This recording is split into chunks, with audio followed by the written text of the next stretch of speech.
But there is a little secret. Holy! Oh, yes. And here's a mini rail. Here in Verdun, I'm taking you through some of the most amazing fortifications that was built before World War I and some for World War II. These were great structures, defensive positions and lines above ground, and certainly a lot of them underground, preparing for an advancing enemy. But what would that advancing enemy do when they showed up and found themselves to be part of a prolonged war, now fighting fortresses and a huge hinterland of French and later British supplies? Well, the Germans built bunkers, lots of them actually, and they dug in great tunnels as well. And those, or some of them, were a little bit more elaborate than others. We're going to visit some of those today, and at the end, we're going to share a secret location. This is exactly what I always envisioned Lost Battlefields was all about. A lost battlefield. As World War I began, nobody seemed to could ever be able to imagine what trench warfare and all our artillery barrages and bombing would eventually look like and feel like on the ground. So many years ago, it's hard to imagine standing in these beautiful forests today to imagine that they were one big, muddy, burning, flaming, exploding inferno. But of course, for high-ranking officers back in the day, they did serve, well, at least they thought so, a slightly different accommodations than living out in the trenches.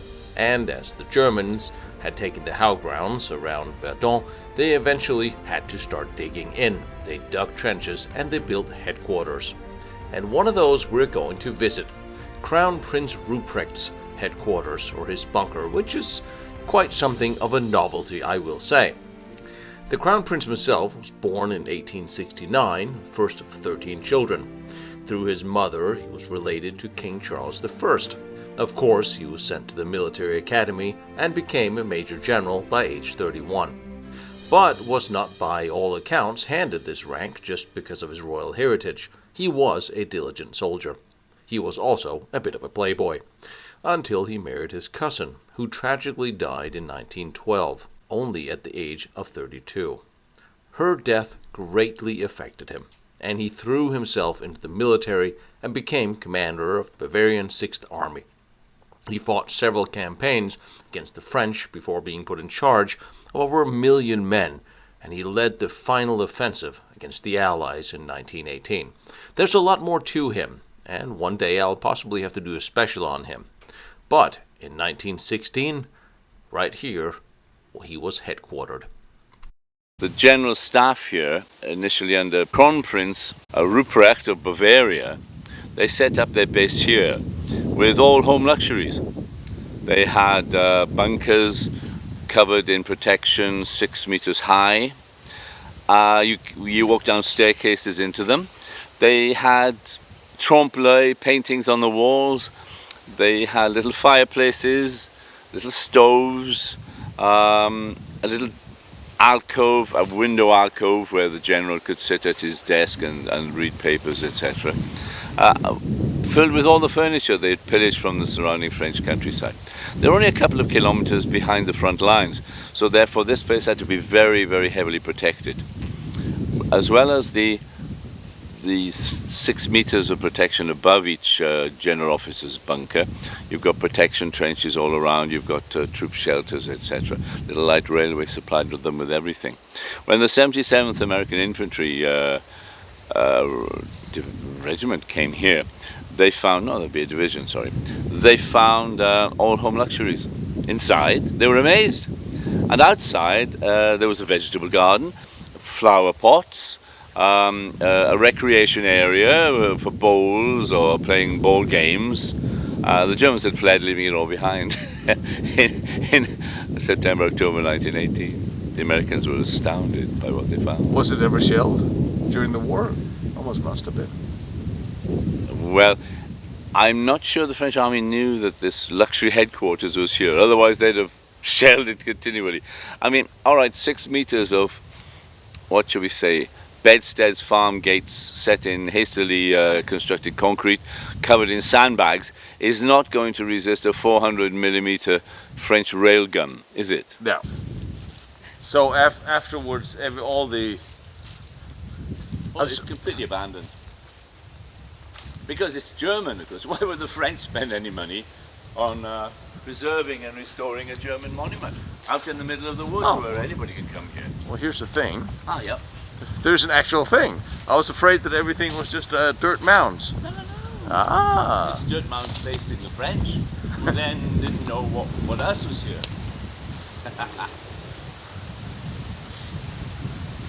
Just want to get you close enough to the microphone that the wind don't get in the way. So I have one pointing in both directions. Look at how deep the trenches are. This is so cool. These are not communication trenches, these are fighting trenches. So they were ready to fight around their position. Yes, to defend their general staff. And this is one of the... Yeah, one of the concrete bunkers they set up full of home luxuries. Well, I guess we need to make our way down there without falling. Yeah, probably over on the left, I think. Taking it a bit easy with my wounded foot. Yeah, yes, please do. As you can see, this isn't much of a target, is it, from this side? No, there's from this side. It's all. There's no indication. It's just a mound of earth. So this is pretty much just like they would build the forts, where the Kaserne was facing backwards, and the fighting position. There's very little to see except maybe a couple of guns protruding. Yeah.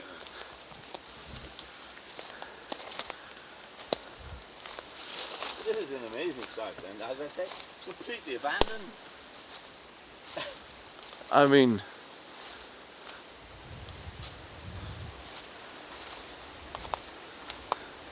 I don't think the general officers with their tiny 6.5mm pistols.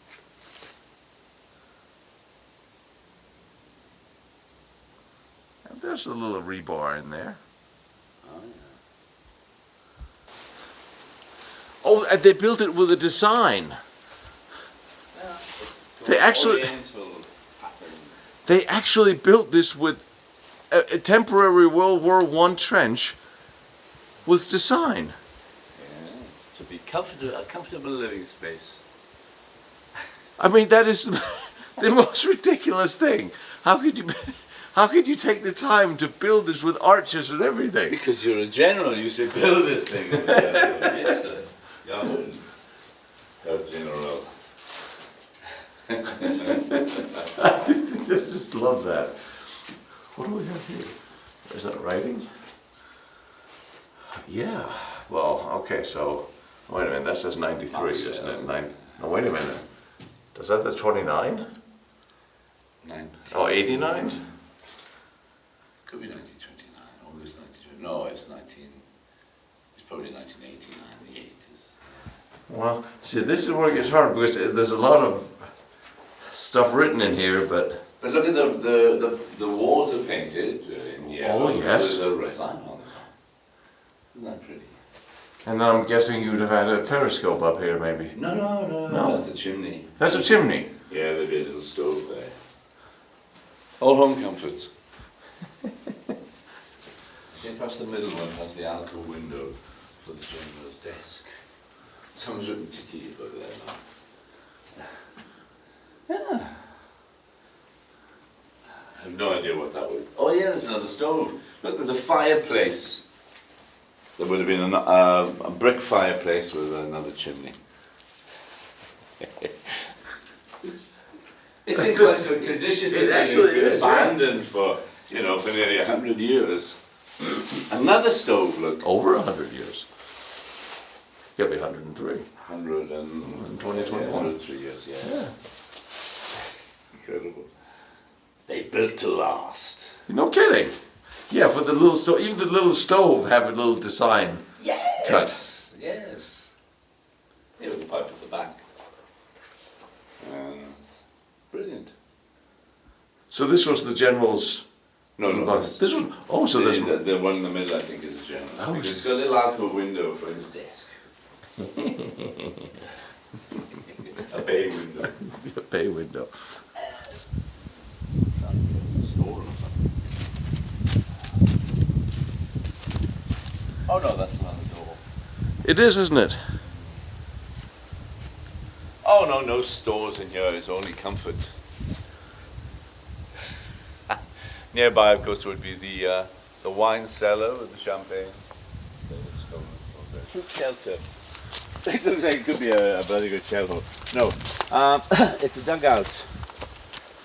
There would be the entrance, and they would have had tree trunks as roofs. Or Yeah. maybe French railway, metal railway sleepers as a reinforcement for the roof. What have they got there? See, there's a bit of metal there. Yeah, it's a French railway sleeper. They'd have covered the roof with railway sleepers. This is the troop shelter. So the general is in great comfort, more comfort than you'd ever expect.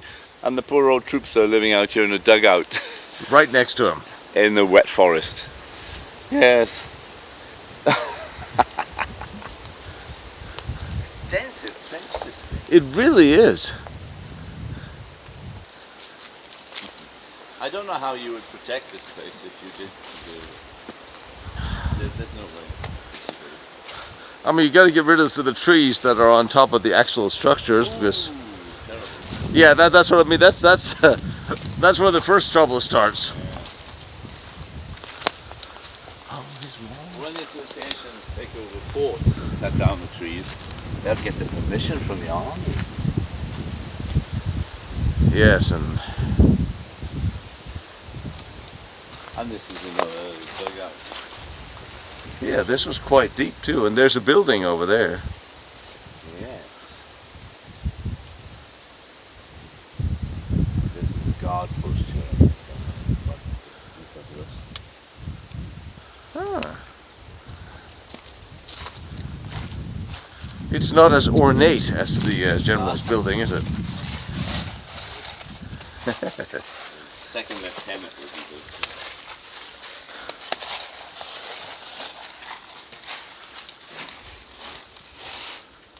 For the mud. Well, that's, But nicely built. it actually is nicely built.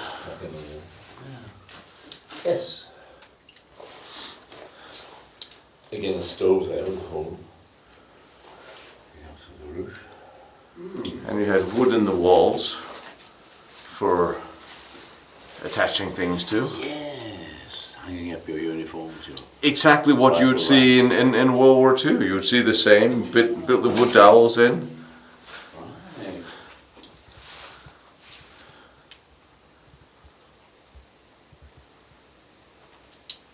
I mean, it's fairly well protected. It's in fairly good shape, actually. Yes, it is, isn't it? It is. It's. Yeah. Yeah, they have the groove for the wood, and I think there's a little. And there's metal. Is that metal with nails sticking? That's nail. No, that's a nail. A nail. So there would have been a wood windowsill here. I That's guess. the end of the building, isn't it? Yeah. Huh.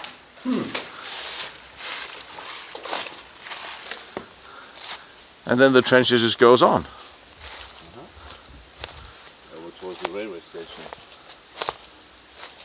Actually, having a railway station there on top of the hill.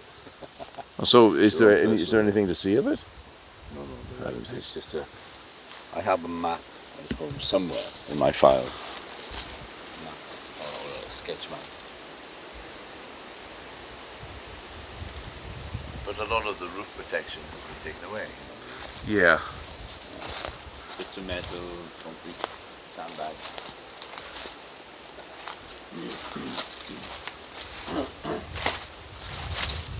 Go out well, go out well. Go out well, go out well. Pretty hard nothing to practice, babe. You know, you don't depend on the general officer. Yeah, the railway station would have been over here on this like plateau.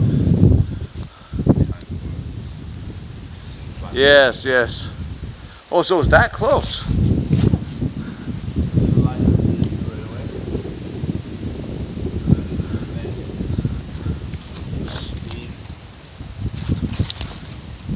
How many of these buildings are here? Bunkers are here? Well, 3 or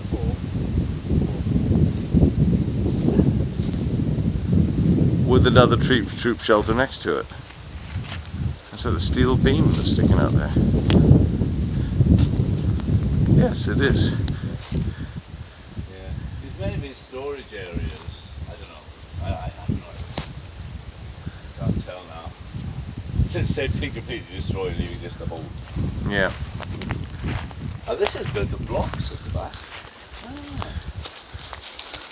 Blocks. Yeah, this is built differently. That moulded with the timber marks to the right. A little alcove, a little entrance. Look at that. With 2 little shelves, wooden shelves, 4 little wooden shelves. Ah, this is very different, isn't it? That must be a fireplace at the back.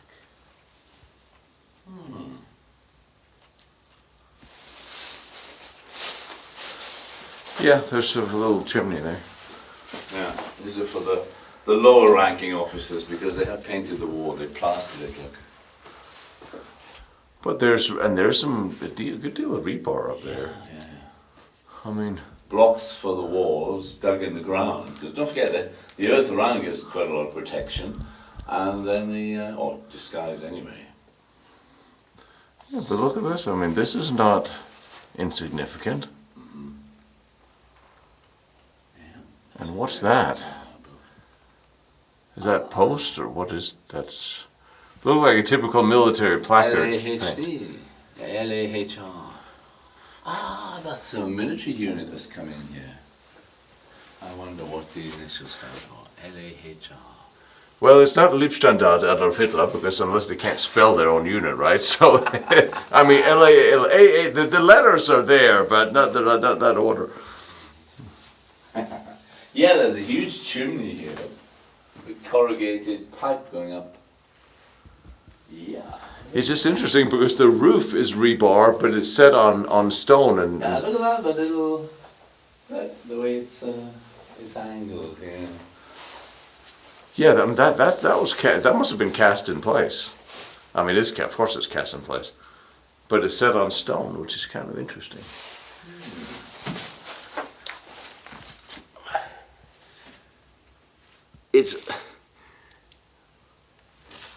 I thought this was a groove just to stick wood in, but this is actually a separation.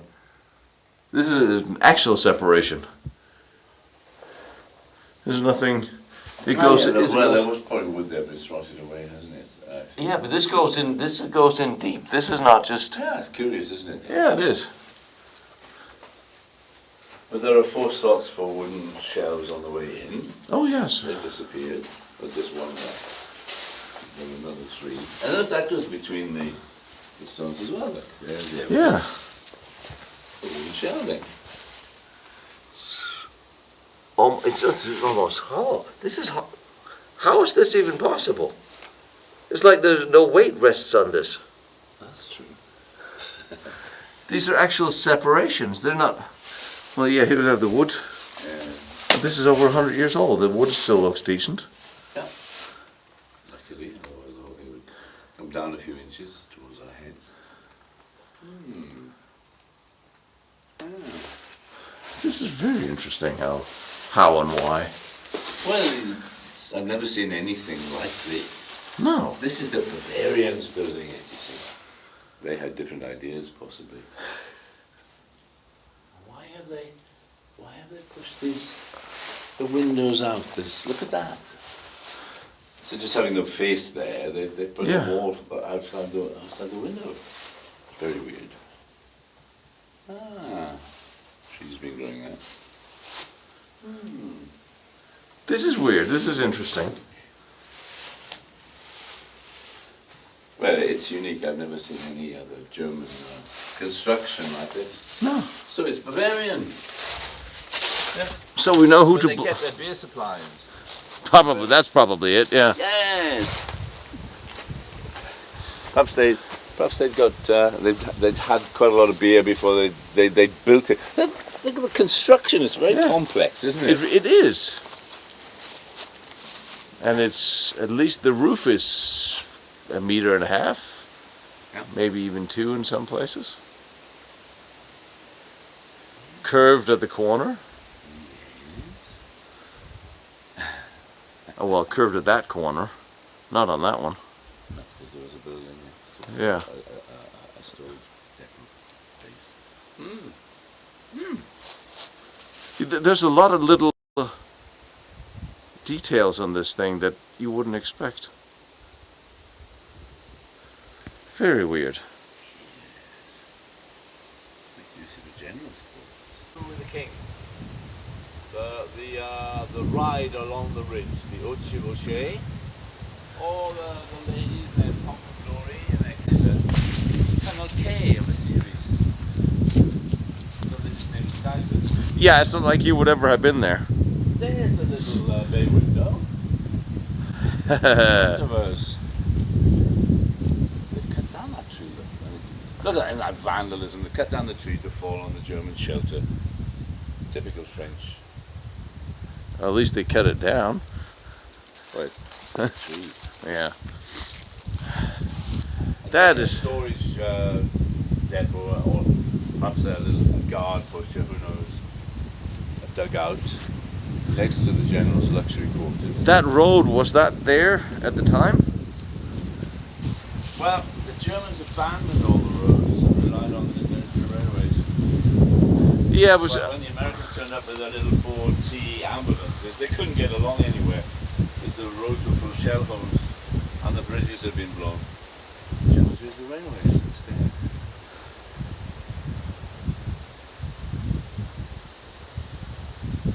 Oh look, French railway sleepers piled on the roof for protection.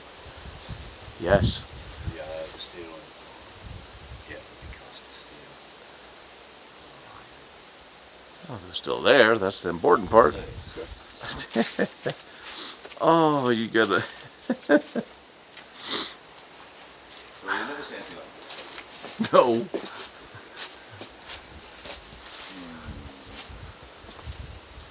It's one of the jewels in our little collection around here. Because it's all abandoned, it's romantic, I suppose. I mean, it is. I don't know what kind of guy he was, but except a little bit vain, maybe, having built a nice, fancy little miniature castle for himself behind the front lines. A little vanity, maybe. I don't know. With the nice arches and everything.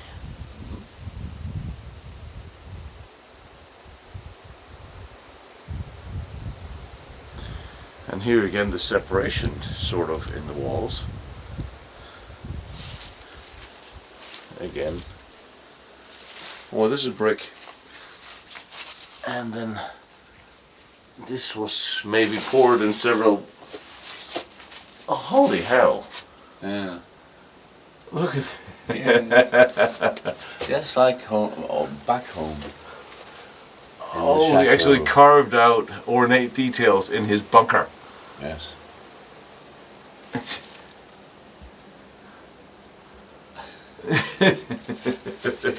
Killer was here. Holy hell. Look at that. Is that actually original? Yeah, that's the original.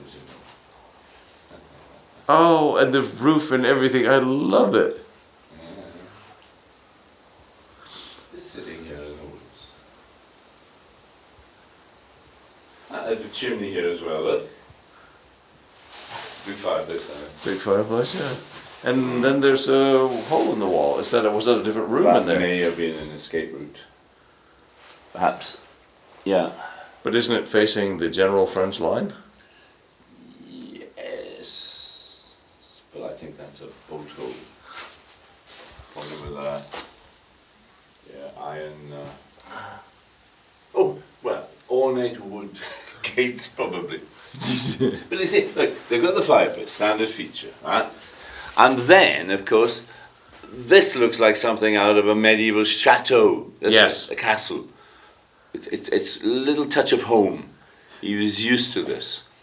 And there may have been a niche there for a statue, perhaps his local saint or the Virgin Mary or whatever.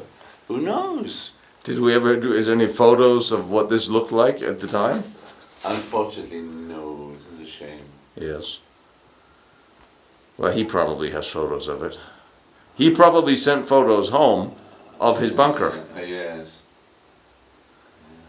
What, was he Catholic? Oh, probably. A Protestant? What was he? Because Bavaria. Don't know. have a It's little. not a chimney, is it? No, It is not a chimney. looks like a little shrine. It definitely doesn't hold up this wall, and it doesn't. No. You know what? He could have taken this from a friend's house and stuck it there. Because it doesn't necessarily look like it's. Well, I don't know.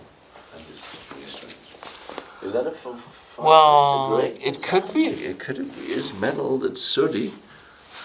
very small. But there's Not no. opening. Well, wait a minute. There's a pipe there and the pipe to there. Oh yeah, there is. So- So it is a heating apparatus, isn't it, of some sort? Or cooking. Cooking. He wouldn't have cooked his own food. He's a crown prince, for God's sakes. Yeah. He wouldn't have, would he? I know.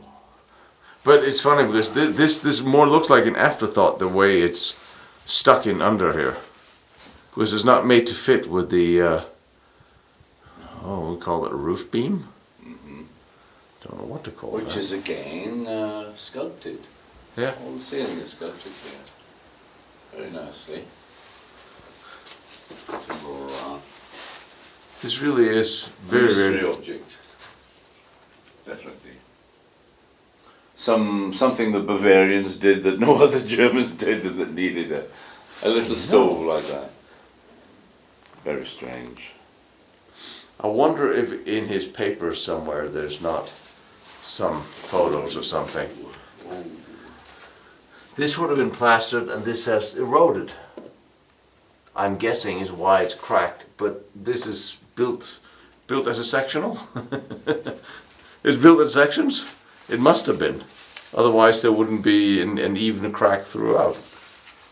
I think Or what poured happened in was sections. They may have had the wood in there, and then the general said, "I don't want that," and they plastered it over, Yeah. cemented it over, cut it over, because there's some nails. In And it was places. neatly painted and everything. Yep. Yeah. He said, "I don't want this rubbish here, so make it plain, please." So I can hang photos, paintings of my wife to remind me of home. And not his French mistresses. Ah. I guess you don't hang out photos of your mistresses. I don't know. No, you keep them within. For when your wife visits. Well, that's like when the Crown Prince, Willie's wife, came to visit him at his chateau in northern France. And he hid away all his mistresses.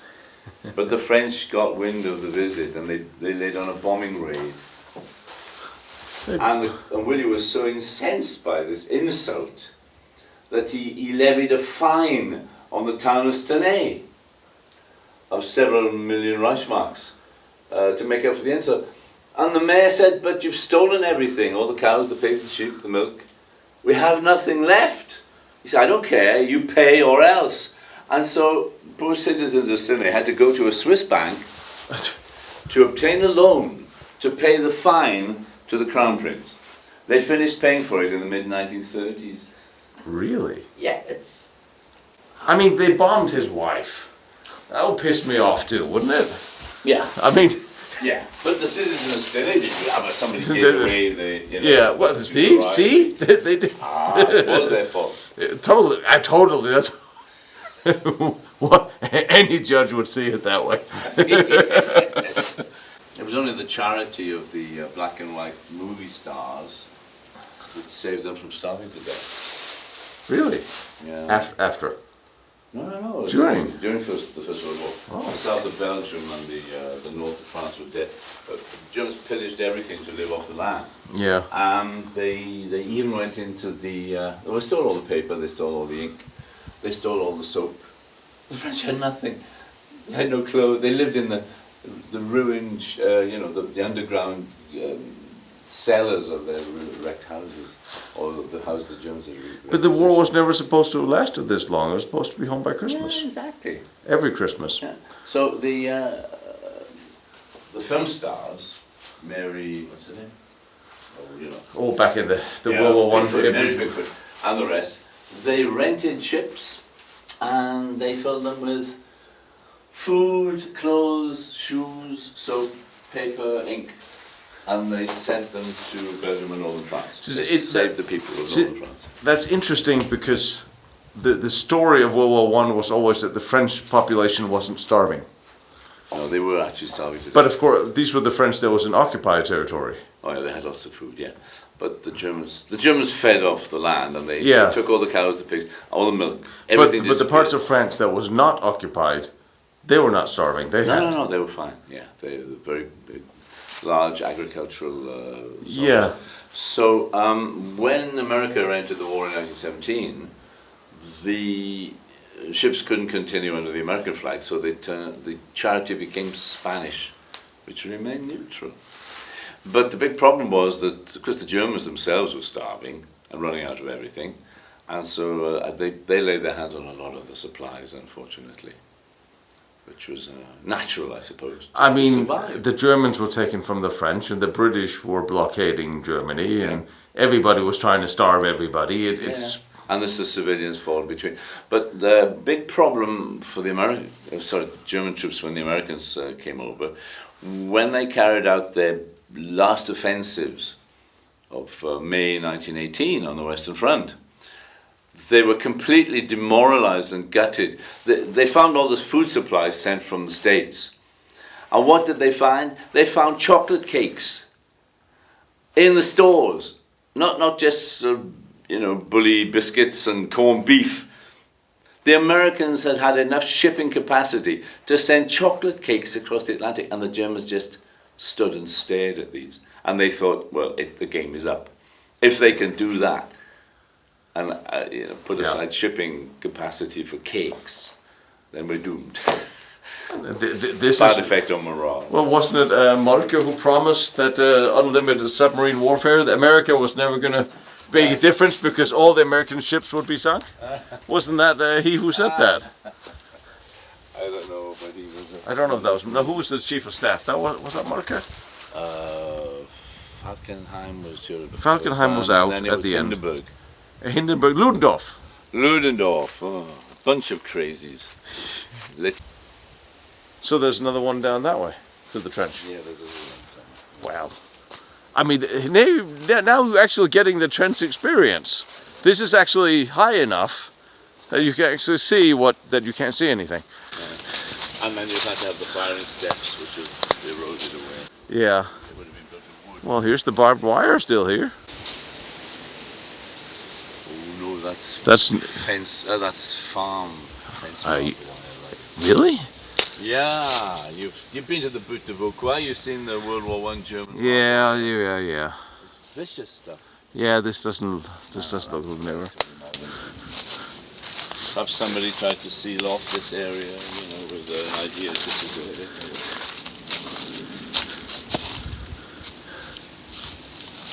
Oh, look, little steps. Here's something. Yeah, there's a staircase. No, this is cement. There's a building here. Another guard post. Yes. Very small little guard post.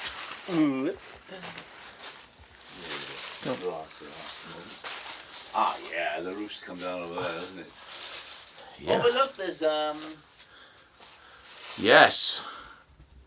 1 PI, the 1st Pioneer Regiment, 1916. Yeah. That's something.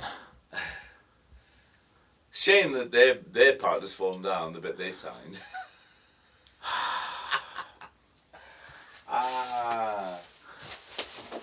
Is this natural decay, or do you think something actually hit here? Well, it reminds you of the Drion's bunker, doesn't it? It does. Nah, I think the tree got in or something. I must have... Well, Lord knows. Yeah, the wall's kind of slightly topside pregnant here. Hole in the ground, hole in the ground. Well, I'll stay here and call the first aid team, okay? Sure. Beam falls over. Holy shit. I mean... They're fire pit. Yeah. This is literally just leaning on a broken beam that's sitting on the edge. It doesn't, well, okay, it's also sitting on a little bit of a dirt here. But yeah, this is collapsed. Tree roots probably undermined it. Well, something sure as hell did, I'll tell you that. And I'm sure that there's not mold here, there's the original green paint on the walls. Maybe mold. Not certain. No, there's green paint up on the right hand side here. It's painted dark green inside. Oh yeah. Has that fallen over? It wasn't originally like that, was it? It was upright. This wall? Yeah. Yeah, it's like I said, it's topside pregnant. It's coming out here. It's breaking down from here. And then in here, I mean, this should be propped up. it should be by something other than my head. And there's really interesting rocks with round holes through them. This pillar is just...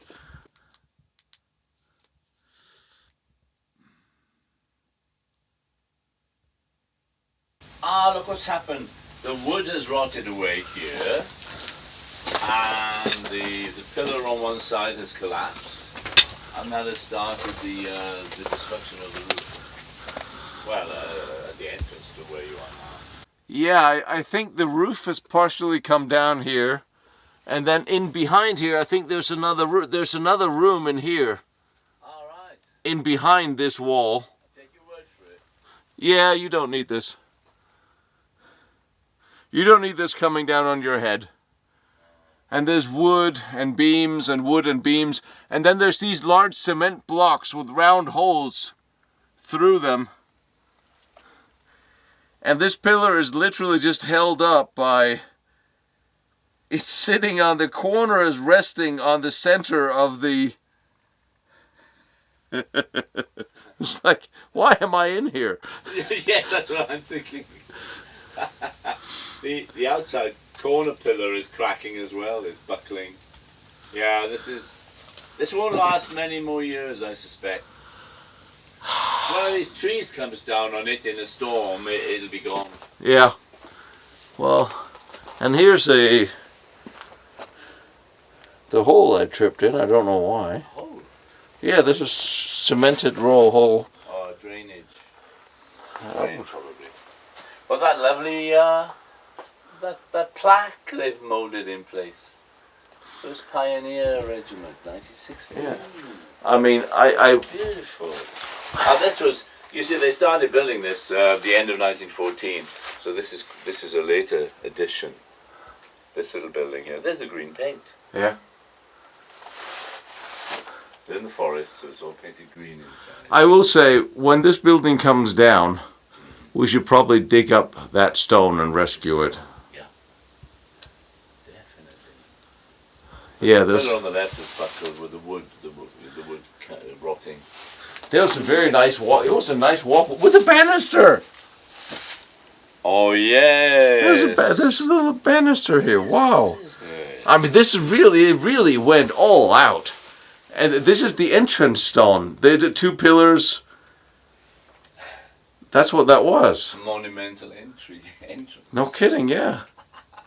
I wonder how far in this goes.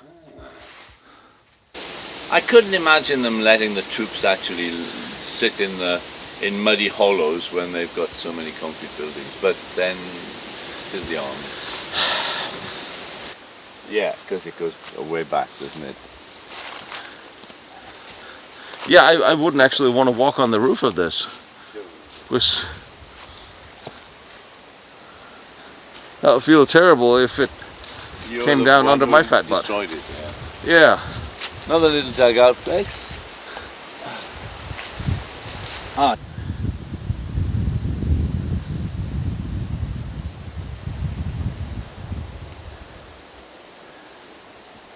So looking at this whole mound here is the other room.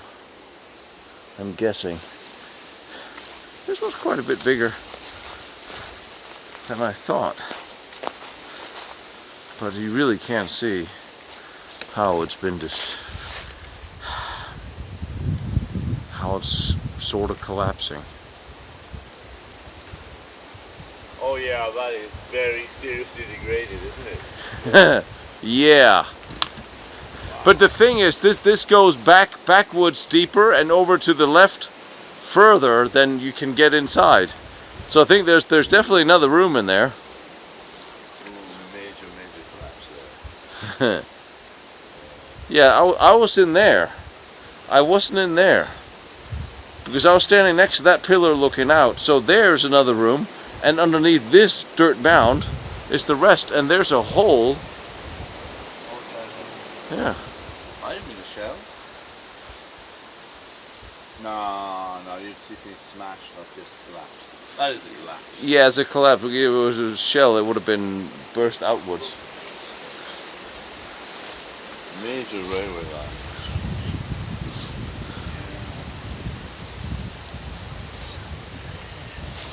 The whole side wall has come down. I mean, it really does look like a shell crater. It really, well, okay, it could also, there wouldn't have been a dugout on the roof of this thing. No. There'd have been more, don't forget there'd have been 2 or 3 meters of protection on top. That would have been a big shell. I don't know what else it would have been, making a round hole. And this does have the impression of being burst out. Plus it could be a combination of two things. The shell landed, collapsing the building inside, while the outside walls remained, and then natural decay just took over. Yeah. I think it's a little bit of both. Here we are on the fortified plateau of Souville. We're about to approach what's left of the fort of Souville, one of the original rings of forts, an early fort built of masonry, covered with earth, with very few parts which were covered in special cement. There is a powder magazine which was covered with cement. But there is a little secret which I'm going to wait till the end of the visit, which will explain why the fort was never captured and why, in fact, the Germans attacking it suddenly came to realize they were never going to win the Battle of Verdun. This is a close defense Pamart casemate invented by a Lieutenant Pamart.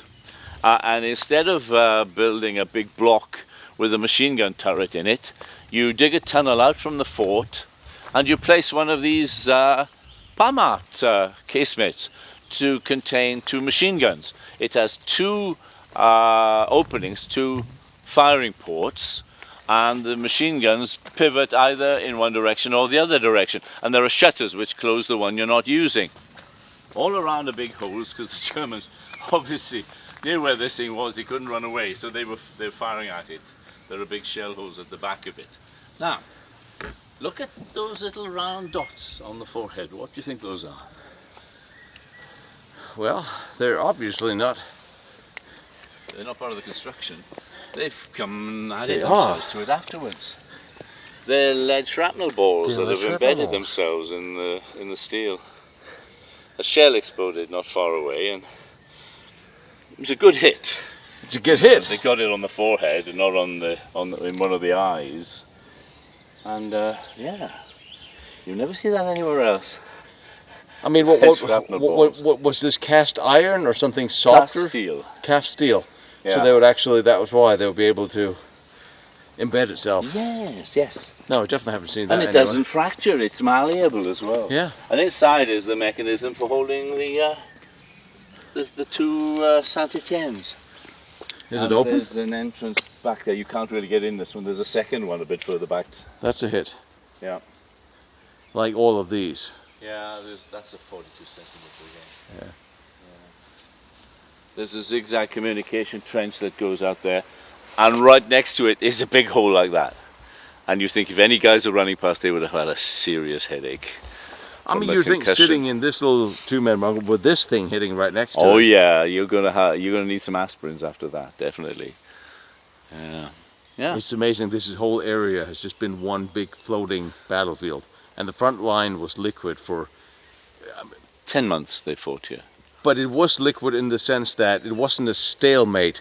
They kept moving back and forth a few hundred yards here and back and forth and taking places and then losing them again. And it was a constant battle. Well, you see, that's where I would diverge from the French opinions. I don't have any patriotic feelings over Verdun as the birthplace of my nation. If I was really logical as the Germans were, if the French had been as logical, they'd have pulled back and let the Germans advance into the ruins of Verdun, because the whole city was devastated. 80% of it was destroyed or seriously damaged. I'd have let them filter into the ruins, and then they'd have come up against the citadel, which was designed as the very last stop fort, fort d'arrêt, in the whole of French history, with the kilometers of tunnels, 7,000 men in the garrison, 30 feet of granite above you, no shell gets through that. They dug tunnels into the bastions to mount 75s and machine guns to cover every possible angle. That's a stop fort par excellence. The Germans could not have got through Verdun and left, exit east, heading for Paris. The citadel would have stopped them. Then they're trapped in the ruins, and all the forts which had not been in the line that hadn't been breached would simply turn their turrets inward and fire on the ruins. It would be Stalingrad on Meuse, 1916, instead of Stalingrad on the Volga, 1942. A little bit like Hauser did. Pulled out, had them Russians move in, and then surrounded and take it back. That would have been my plan here. I mean, that really is a design you don't see replicated anywhere in any other defensive position. And the mounting's still there to revolve the machine guns when one is overheated.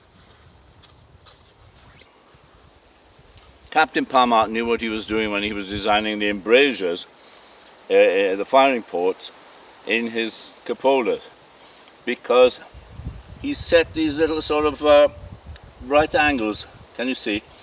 Whereas if a bullet comes there, it doesn't ricochet inside the embrasure. It bounces off the these little walls here. And they did the same thing inside their Maginot forts at the entrance. You'd got these little right angles, so that the bullet wouldn't bounce in. The mounting is in there for two model 1907 Saint-Étienne machine guns. And one was upright and the other was underneath, upside down. When the first one overheated, as they always did, the Saint-Étienne was a very poor design. The Hotchkiss would fire all day. The barrel would grow cherry red and it would keep firing. But the Saint-Étienne would quickly jam if you kept doing that. So you had to stop firing with the one and reverse it so the other one would take its place. Then you shut the armoured shutters, you move it over to the other position if the German troops had come from another direction. And you opened the shutters and started firing out of there. It looks like we've got little steel balls in this one as well. Really? Covered in it. This has been plastered by shrapnel again, like the first one. Look, little steel balls. Because the Germans had no lead.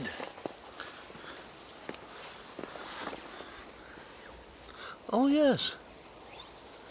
Peppered with it. Yeah, the craters, and then there's, Yeah, steel balls embedded in the armour plate. I don't think they'd have made it like that. That's hit it. Yeah. Being embedded in it. Yes, because it's not everywhere. No. But it took a lot of, it took some hits here and there. Yes. Well, that's probably a 19 centimetre landed there. They were certainly aiming at the Palmart casemates. There's some smaller shells that would be a 15 centimetre, but that's a 19 big one. You imagine dragging all this armour plate through the woods manually and installing it in place and making the concrete surround. And there is the entrance, which goes into a shaft which falls down quite a long way into the tunnel. Oh, this goes into a shaft. Yeah, there's a shaft a couple of meters inside. Get back into the tunnel and make it back to the fort. So underneath here is a tunnel. Yeah. Oh, yeah. All right, if I actually stand up and see it, then yeah. See, I thought there would be a platform right here for the gunners. But that's not. So this. They're inside the further forward. Okay. So there's no way to get over that tunnel, that drop, to get to the platform now. Oh no. Yeah. So what you're saying is that. Something, an armor-plated hatch. So what you're saying is I need to for, like if I were to crawl in there now. Oh no, don't. I couldn't get. There's a drop before the platform. Yeah. Oh. It's a shame. They had on the turrets of their light tanks. They had little hooks, 3 little hooks, to lift the turret out of the tank with an armored crane. But those hoses are for the lifting lugs would screw in probably. So they would have to have had a serious crane around here.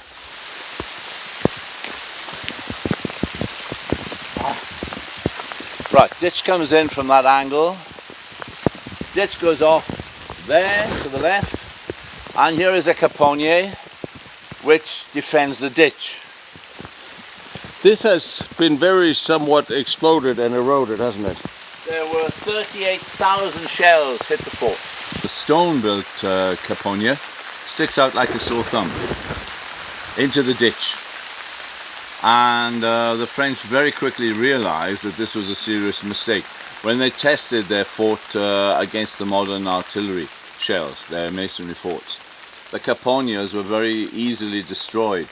When they covered the more vulnerable forts in concrete, and then later installed the gun turrets, they demolished the caponniers and they built tunnels under the ditch to the corners. So you have a gallery of firing abrasives which would fire the length of the ditch to replace these very vulnerable caponniers. So this was a stone fort? Yes, stone fort. When was this built? Late 1870s, early 1880s. The original ring of forts around Verdun. We're in the ditch now. The ditch would be level and none of these bumps and hollows would be here. That's caused by the 38,000 shells that hit the fort before the Germans attacked. The caponnier here would be armed with either a smooth bore or a 12 pounder. Why don't we step inside it? Oh. I know that's a novel idea, but it's not raining in here. Let me see what I'm stepping on. All right. Yeah, I mean it's not. Yeah. It's pure dirt. Aha. Yes, very well built out of masonry. We're all finished. You've got the firing positions on the left. There would be a 12 lever, 12 pounder a gun, originally muzzle loading, probably of bronze, which they had rifled, but then they were converted to breech loaders because all they had to do was to fire 200 or 300 meters along the ditch. They didn't have to go 5 or 6 kilometers like on a battlefield. Perfectly adequate. So firing, and then alongside would be one of the 5-barreled Hotchkiss revolver cannons. 5 barrels, 40mm, each with different rifling inside the separate barrels, so that the first shell would explode just in front, the second shell a bit further, the third, fourth and fifth. A couple of turns of the handle, you cover the whole ditch with a rain of shells, 40mm. They are case shot. They fire a very thin casing of brass, metal bores inside, lead bores, closed off at the base with a big iron disc. So the first thing that happens is the brass casing is split by the rifling. That spins off down the ditch like a ninja star, chopping people all the way along. The lead bores follow, knocking down other people. If there's anyone left standing, the big iron disc smacks them and knocks them over. So this is a pretty effective means of defending a ditch.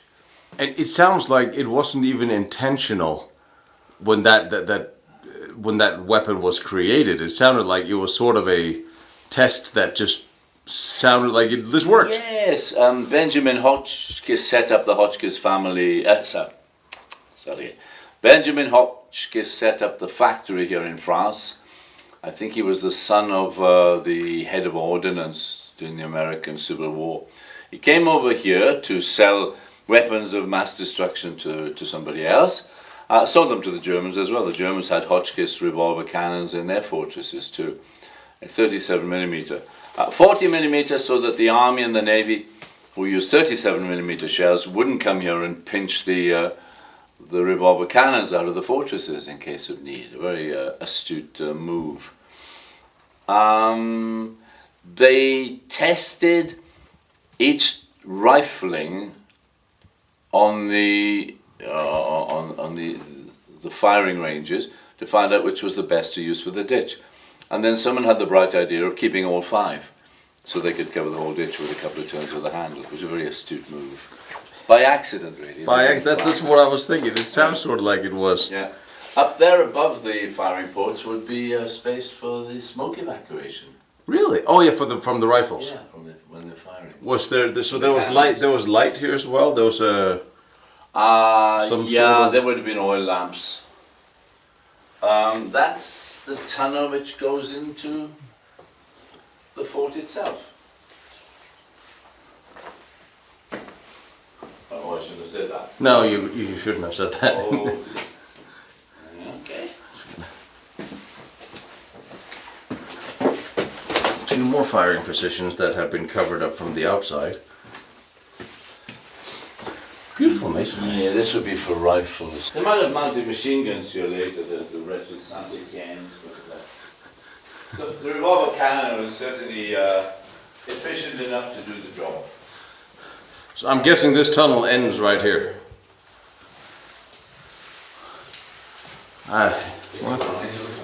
It goes on into the fort. Well, at least it used to. Yeah. Well, there is a hole. There's a crawling way, but and here's a wooden hatch up here. Okay. A wooden hatch. A wooden hatch. They put that there to cover something or cover a hole. I mean, with a little work. With a little work and a lot of crawling, but. Yes. And I'm guessing in the summer this mud is still going to be just as muddy and messy as it is now. Yeah, there's no more drainage in the fort. The fort is wrecked completely. Yeah. Oh look, there was a gate here to cut off the. There had been an armored door there. Oh, and another one here. Oh, there's 3. Look. 3 rows. Oh yes. You blow your way through the first one, and you've got another 2 in front of you. Okay. I know what they are. This is where you put your steel girders. Yeah. No, there'd be one at either end. No, it's not that. They've hacked this away to get at the pivots. Well, when they took the doors out. Yeah. So this could be it. Well, this has been cemented up in straight corners. So this, I mean, if you just took the door out, there would no reason to cement up a door sill here. This is a straight angle corner. And here as well, they've done the same thing.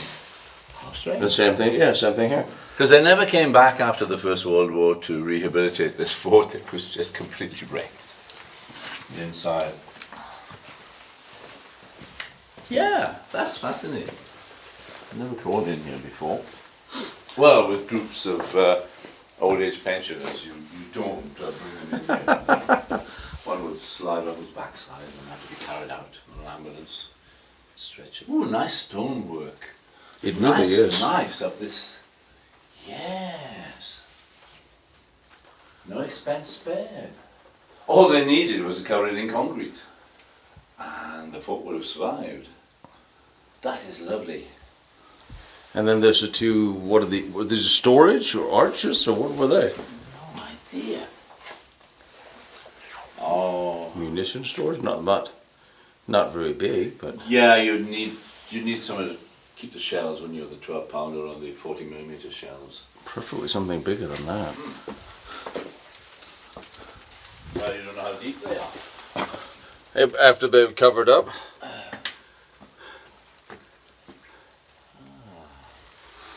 There's more cement sitting down here. There's a walkway down here, wasn't there? There's a... It looks like there's a tunnel thing. Or that was just another storage, it's hard to tell. Ammunition storage. Again, firing ports for rifles. Well, I see the sun is back up, so... Yes, okay. Yes, the sun is out and it's still raining. Okay. Oh, gee, shocking surprise that is. But you can see how vulnerable the Caponia is. This one has basically survived. Look at this. But the ones around the other side are Look at completely this steel beam destroyed. under the wall. Yes. Ah, that's an interesting feature I've never seen before. And there's no ground underneath it. There's no, it's not laying on the ground, it's sitting on something in the corners.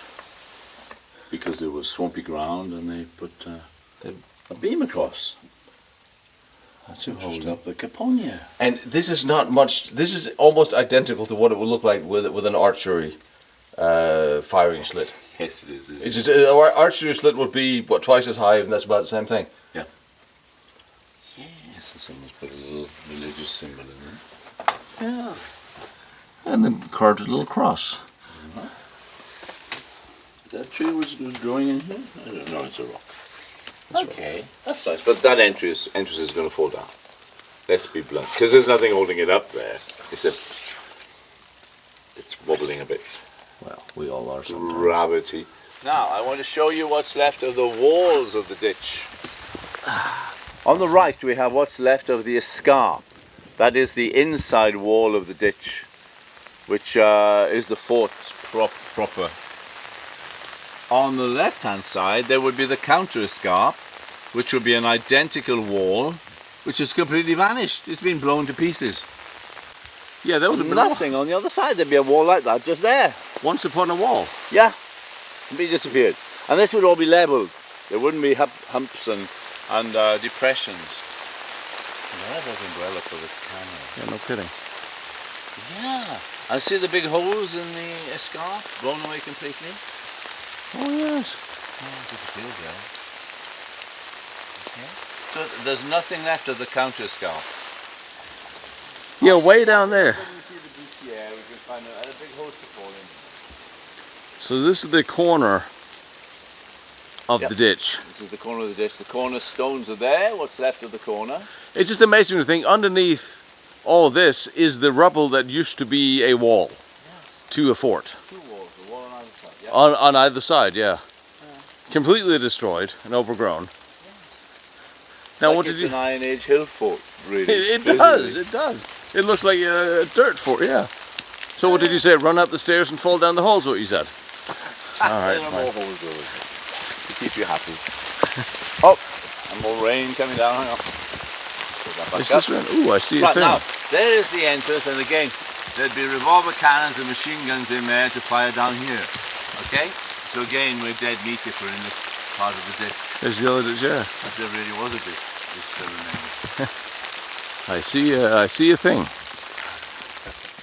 In the distance, I see What used to be a thing. used to be a thing. That's the former thing now. And the Germans kept trying to take it And failed. and failed. Every time, which when you see what's left, it's just amazing. But as I said, there is a secret which will be revealed at the end of our little visit. I think it was one of the, was it for Haig, one of the British generals said when he was, what was it, there was, the Prime Minister wanted a conference with the French, and he said if we would stand stronger on a victory. And Haig gave him a victory of a few miles and some thousand prisoners, which is basically just a bunch of rubble. Wow. Well, it's like the Blackadder, isn't it? They said, you know, this is the land we captured yesterday. And he said, well, what is the scale? And the captain gets out his tape measure, and someone says, no, this is the land we captured 1 to 1, sir. It's accurate. Look, there's a little worm there. Yes. Oh, that is dreadful. Ah, okay, firing embrasures which have disappeared, blown away. The monumental arch is gone. What we Wow. have left is the stump of the pillar here. A pillar which would support from the left, would come in the Pont Dormant, the sleeping bridge. The sleeping bridge would be made of wood so you could burn it if you had to. Uh-huh. If they got across the sleeping bridge, they would be faced with the drawbridge, which is fitted up there. You can see really where the So the this was the drawbridge- original entrance hall. This is the original peacetime entrance. The drawbridge comes down. You've got the slots there where the drawbridge pivoted. Behind the drawbridge is the bridge which goes off to one side. So as soon as you get over the drawbridge, you fall in the big pit, just like in a medieval castle. You cannot just get straight into the main entrance to the So fort. here on the other side there's a pit. Yeah, there's a deep pit, so that anybody who gets across the drawbridge falls in the pit. Because there's an iron bridge which it's set fast in the French. It moves off to one side. Or in regret, very unique.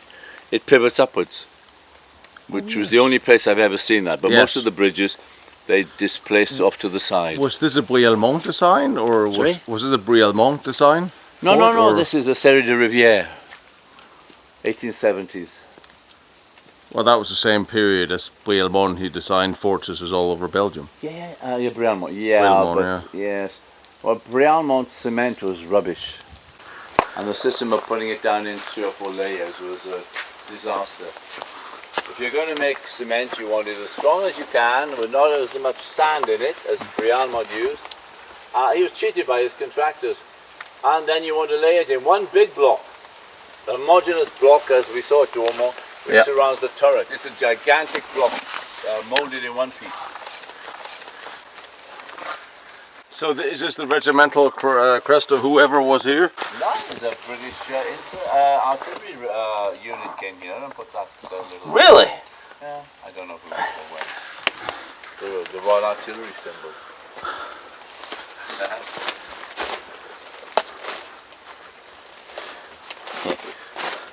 That's probably the way out of the ditch.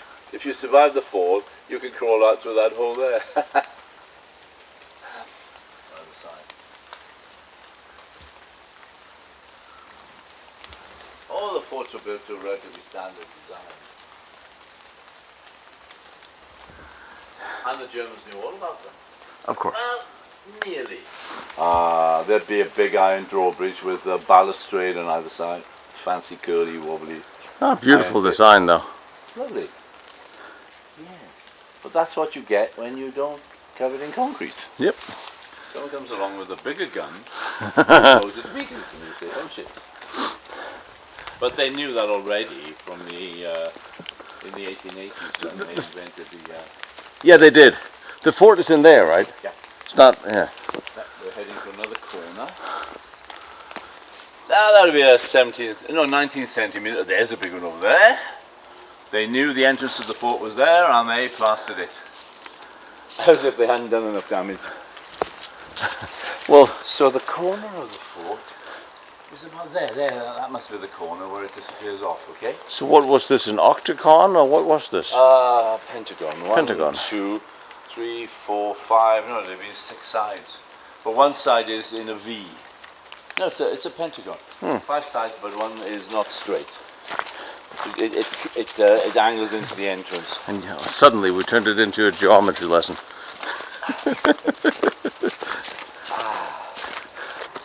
That's an observation dome, and Yeah, that's the cupola, the cloche, in which yeah.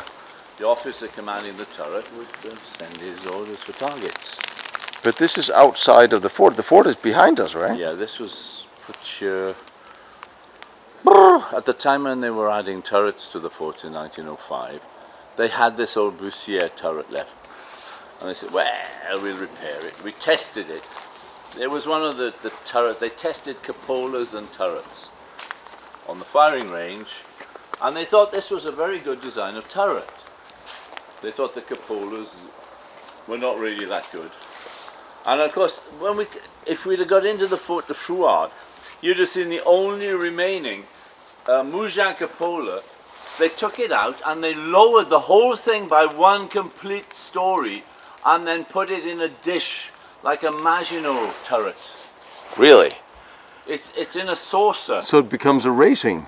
It erased itself and fired from inside a lowered position. And that's the only damn one left with its Moujang cupola in it, and we can't get it. Really annoying. Oh, good shell over here. Right, straight ahead, please. And we're on the roof. So, Yeah.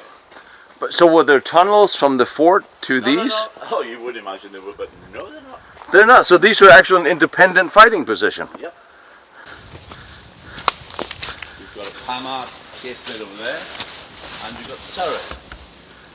Now, they tested these things, and they said the Bussier worked quite well as a turret. Well armoured. It goes up and down. It has two long 155s, like the ones we're going to see tomorrow morning at the Batterie de l'Éperon. But the major problem with the Bussier, all right, they tested it, they knocked it about a bit. They said it's pretty good, and then they put it aside. But then they repaired it and they brought it here, just to support Souville, which had bugger all, to defend it. Now, the main disadvantage of this turret, well, it weighs 180 tons. It goes round and round, it goes up and down. The big problem is it's worked by a steam engine, which was based to one side of it. And of course, the major disadvantage is, all right, it doesn't work as quickly as a Galopin, which goes up and down in 1.5 seconds. It takes a little bit of time. There's a central pillar.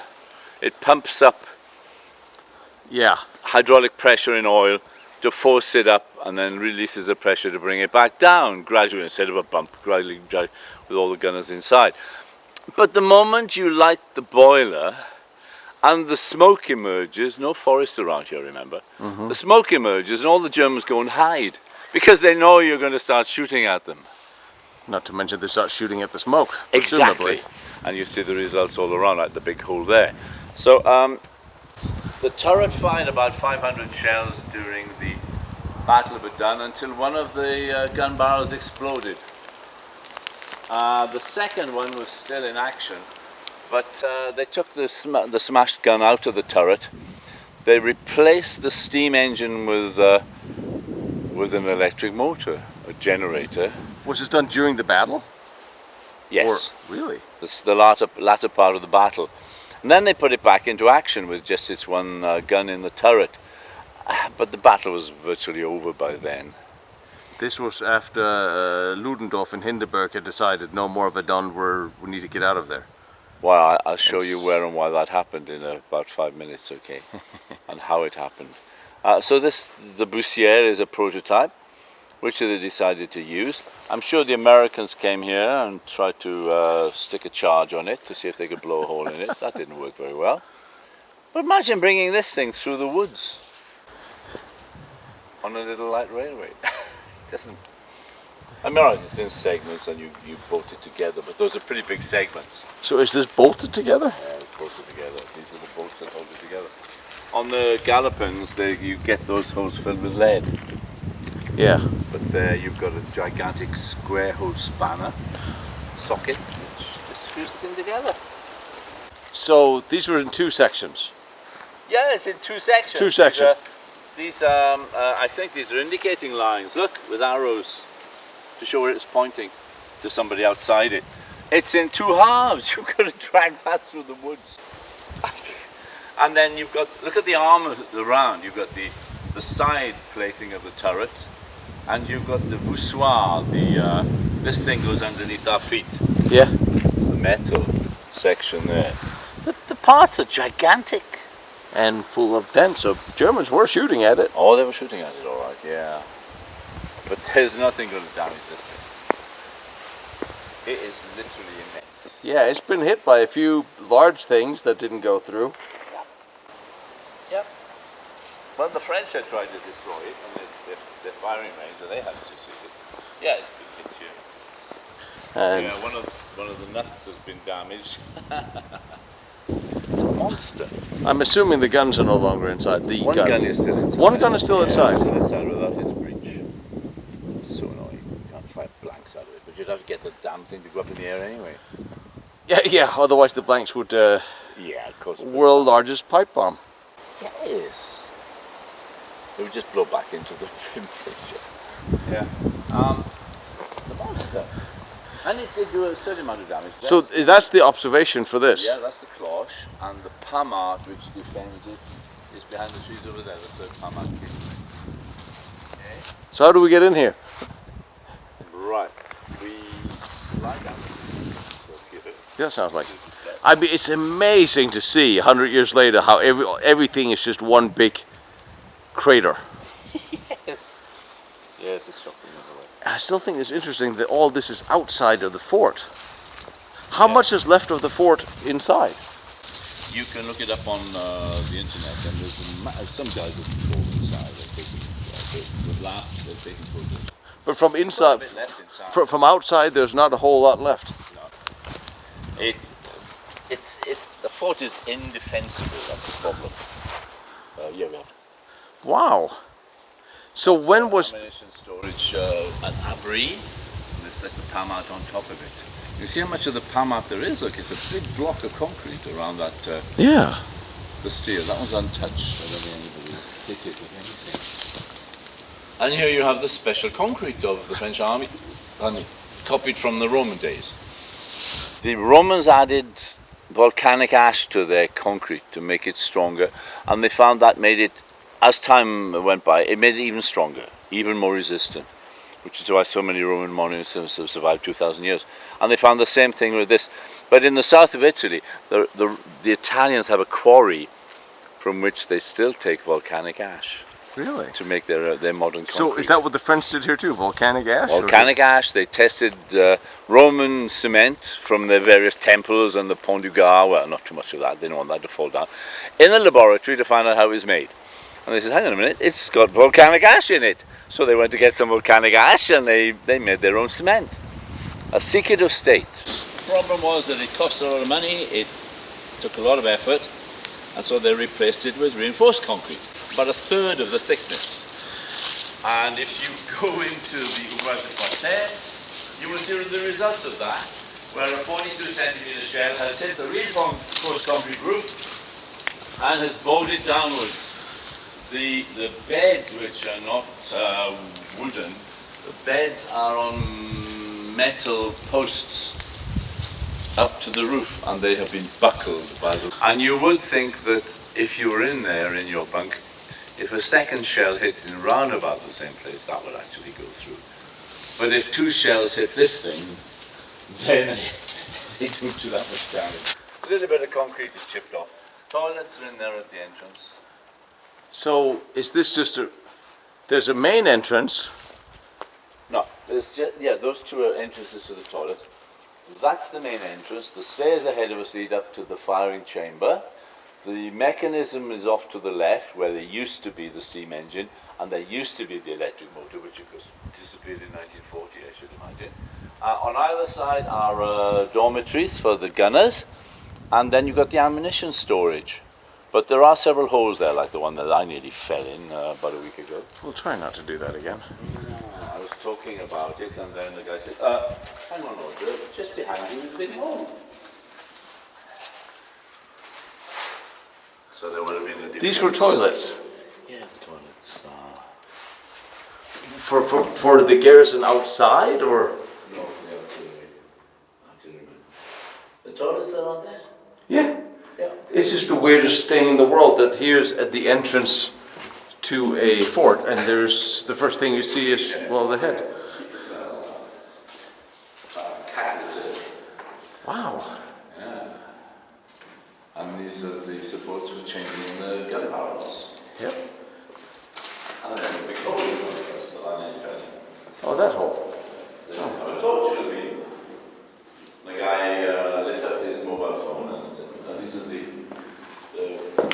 the platform for... Is this the platform for the motor? It looks like a platform for the generator, yeah. Or motor or something. Yeah, usually, yeah, it is, yeah. Yeah, but see, oh, here it is, and here's the technical tunnel as well. No, it's right here. Here's a complete underground. There's tunnels underneath here. Where do they go? I'm not going swimming today, but next time maybe. You know what that is? That's the 1917 works, like you went down in the foot of the bed. Really? It was over this one. Yeah, look at that. The engine block, the Yeah. Colin Bennett. She's like not falling in any of the holes. No. Oh, that is beautiful. And the exhaust pipe.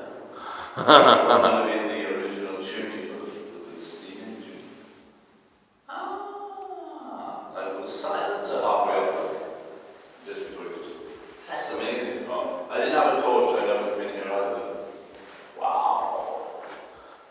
I never realized the bottom of the engine block. A four-cylinder diesel would have been okay. That's brilliant. I mean, you should have said something. I didn't know we were going inside. I have 3 flashlights in the car. And these are the counterweights? Have you not been in here? No. I'm going to come and get you. You got to see this. Okay. Yes. Thank you. No giant hole, no giant ditch, another giant hole. That is fantastic. To see the bearings of the bearing housings of the crankshaft. My God, I never knew this existed. Holy shit. Right? Well, just wait till you get a load of the counterweights in here. Oh, about here. Ah, yes, there are big cylinders. Yeah, I've got a diagram of this thing. And here's the bottom of the. This is the weight. Yeah, they can. This is enormous. I mean, look at how big this weight is. Well, it's got to count to 180 tons. So this was bolted on. A big beam, which pivoted. And that's, And there's the rails that went up and down on the side, look. and then there's a spare weight. Yes. I'm not sure how you would get this How the one hell would you get that on there? on there if you needed it. So if they upgraded the weapon to a heavier weapon upstairs, they would have another spare that's weight in right. here. They took out one gun and they took two So they had to take the sections weights off. Because these weights would have to get in here before you finish the fort, because how else, you're not going to get this weight through that doorway. Shit. So the weights would have come in here before this was completed. Yes, that's magnificent, isn't it? Well,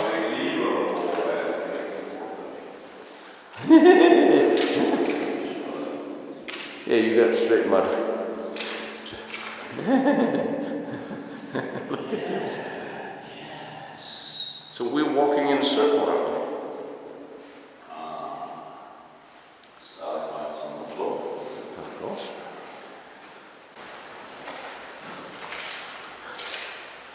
Holy shit.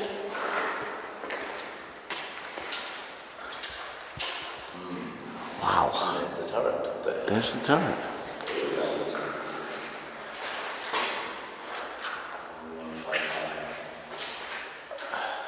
Look at how the roof is one of those big girders. I know. And there's a piece of. That's the cylinder that goes up and down.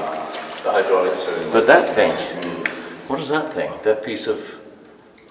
Oh, Yeah, that thing. What is that thing? It looks like something I've seen before. a bit of armor. It does look like a bit of armor, doesn't it? What's it doing there? And it looks like It's it's. complete up above. It. God, I bet. Oh, wouldn't it be great to rebuild this thing and make it work with its original steam engine? Sorry. No, I agree with you. I mean, It'd be wonderful. it would be. You lock the doors and you charge people to come in here. It turned it into an actual museum. Yeah. Working steam is like with the steam engine. Is that corrugated iron? Yes. Okay. That's in case the concrete spalls, you've got an internal. Yeah. Like in the cloche, the observation cloche have a metal cover inside. So this way, wait till you see the batch later on tomorrow morning. And it's got something similar to this, with the big galvan inside. And this is just in this section. So we're walking around. It's around. Yeah, there's a big hole somewhere here as well. Well, if you see me disappear, I would have found it. If I suddenly disappear virtually, then I will have found it. What the hell is that the thing with holes in it? It's missing.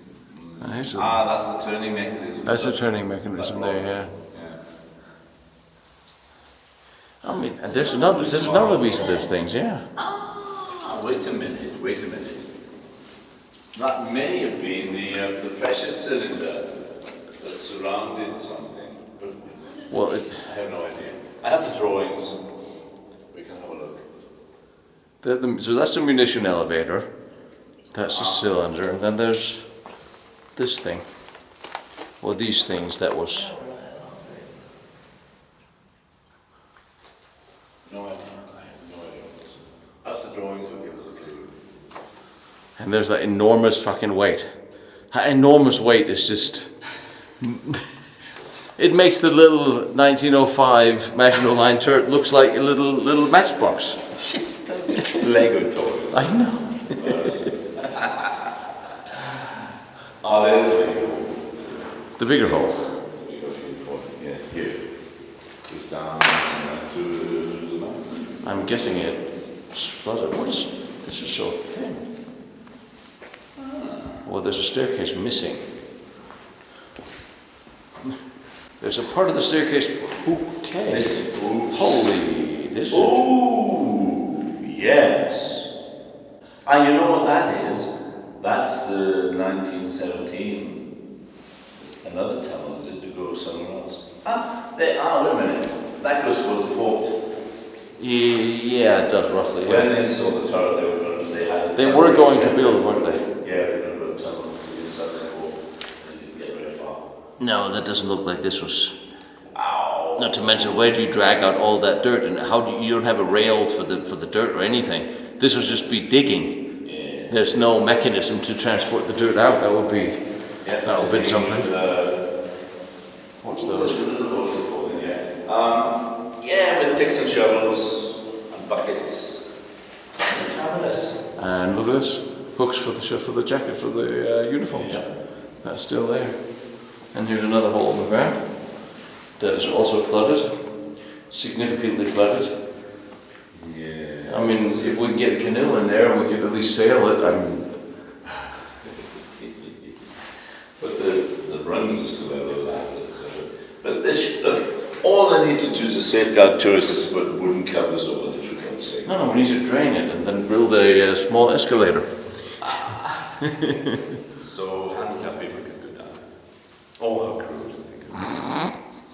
Well, they won't go up. And up there is the turret. Yeah, all right. There's a technical tunnel. All right. It looks a little unsteady, but Yes. you're gonna come or you're gonna sit it out. Well, I thought this was a rusted iron one, but it looks like a pretty substantial stone one. So I mean, besides the dirt is sloping and makes it kind of crappy. It's not. it's got the big holes at the top. Well, now we have a lot of big holes. Actually, and there's more holes. Well, the floor is missing, but other than that, besides the floor being missing, yeah, no, we're fine. Yeah, all right. No, I'll take your word for it then. I suffer from vertigo. Oh, you do? Anything more than 6 feet drop and I get scared. Oh, you will not enjoy this then. All right then. And here's the gun. 155 long. The Bange, 1877. Very efficient. I always hated the turrets with those guns. They couldn't destroy the turrets, and they just kept firing at them all the time. All the Germans were pissed off. How many of them were there? Well, every big fort had the concrete ones had at least one turret, and Bastion had two. With the 155 single short, 155 C short. What is that box-like structure? Up there? No, that riveted box in front of it. This thing? That's the whole foundation. That's the whole case. That's the actual thing. Yeah. This is where the whole turning mechanism is sitting on that. I can actually if I try not to fall through this, I can actually get a nice side view of the gun here. See, if you told me we were going inside, I would have brought the good light. I would have brought the good light. Brought it. Wow. Yeah, It's gigantic, isn't it? it is. And there's only one of them up there. Why is this not being restored? This is French. They should have an interest. Yes. You can literally crawl inside this mechanism. Yeah, it's 18. I mean, Stick it down that old fort. And the engineers must have said, oh, bugger. We've got to move a turret. Yeah, a little turret. And every so often it just gave way and I collapsed in a heap on the floor till it mended itself. Really? And my mate in the army, he went rushing up the slope to see this perfectly restored fort at the top that our friends had bought. And they never connected it to the fort, they said, but now we know that they were going to. Yes. And they didn't get very far. Of the French lines surrounding Verdun, this fort was one of the first that was constructed of masonry and limestone rubble that had been covered with soil. It was built in 1875 to 1879 and modified from 1888 to 1890, excavating further underground shelters and reinforcing the powder magazines with concrete. However, this was outside the fort's walls. The fort's planned garrison was 326 men and 32 artillery pieces. On 11 July 1916, Ruprecht's Bavarian Guards infantry launched an assault on the fort. It was extremely brutal fighting, where the fort's commander was eventually killed. The Bavarians broke through a hole through the fort's machine guns, closed in on the fort's command post. Orders were issued to burn the papers. But in the evening, 2 French regiments moved up and surprised the Prussians, who were pushed back and reverted to more shelling of the fort. It is amazing there is as much left as there is. There's a munition bunker here. Yeah, kaboom! All around, there's one there. And then finally... I don't think it was full of ammunition when they hit it. Because if it had been, there would be nothing left. All The right. stones littered around. Yeah, that, they've hit the entrance. Yeah. Oh, look, here's the entrance to the Panard. Yeah. But someone has blocked. Of course. Okay. Of course. They need to cover the holes with grills. They need to put back a floor around the turret and make it safe so you can actually walk in it with a torch. Because they've left it out here. Yeah. They've left it for people to wander in. Yeah, so just do the simple bit. Although it will be curious to see what's actually in those tunnels. Do you think the caserne is underground? What, sorry? No. Caserne in those tunnels, but there wouldn't be just a ladder down. Oh, no.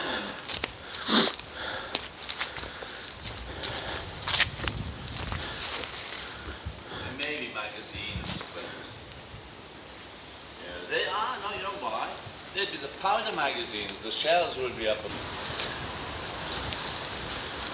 Now, one officer was killed in one of these cloches because of the concussion he suffered when a shell hit it. None of them were penetrated by shells, but the danger was the concussion because they're so small inside, their heads were too close.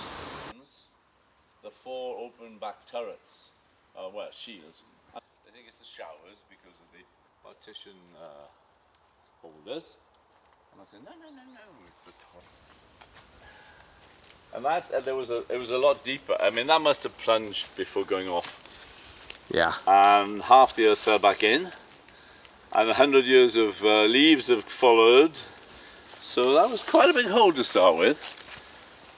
And this is probably a 17 centimeter. You've probably got another 42 there. All the shrapnel you'll find out here. This is the secret. God won the battle of Verdun.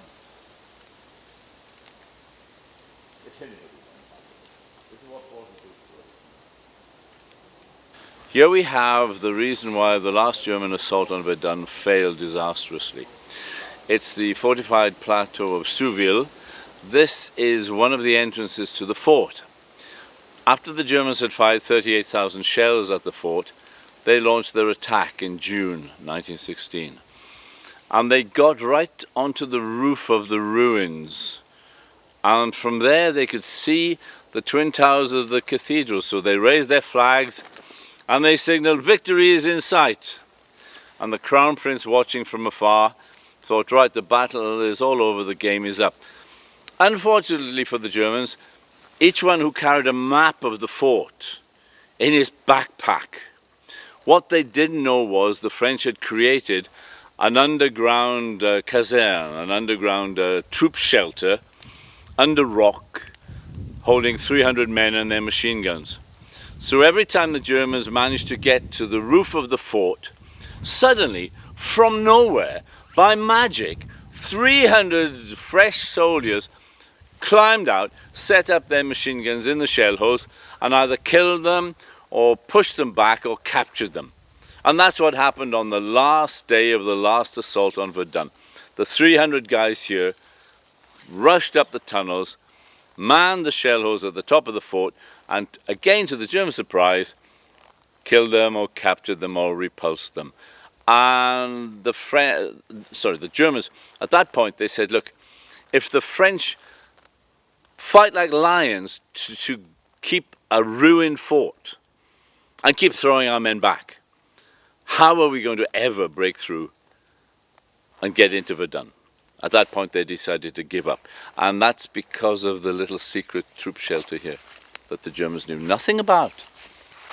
There is a diamond ditch across the front. There was a little drawbridge, firing ports to guard it, a little guard room on the corner.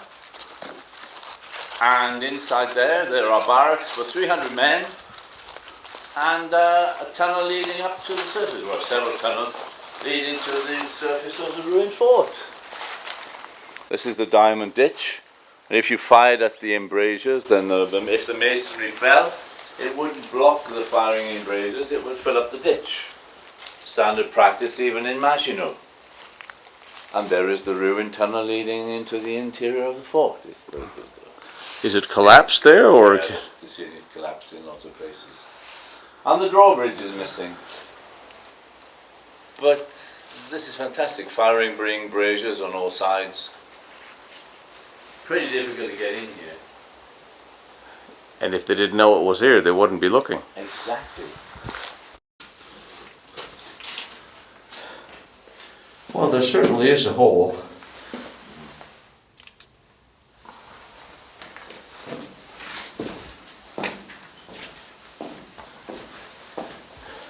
Oh, there's a staircase.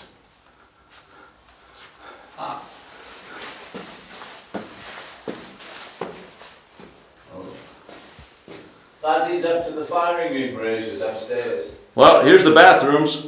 Oh, right.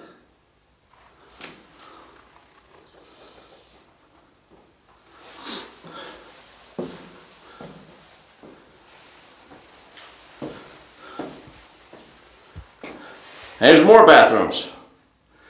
What is it with having bathrooms right at the front gate? And here's the underground tunnel. And now I'm inside the tunnels.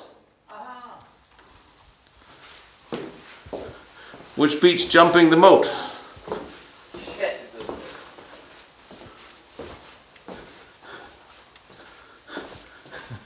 This mirror. So this is just a hole. I see. And this is a wall that is closed off.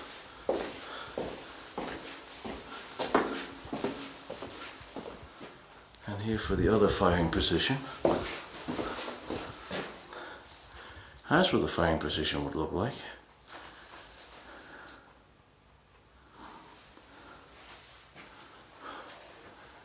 Looks like there's a tunnel behind that's collapsed. And then over here, here's tunnel inside.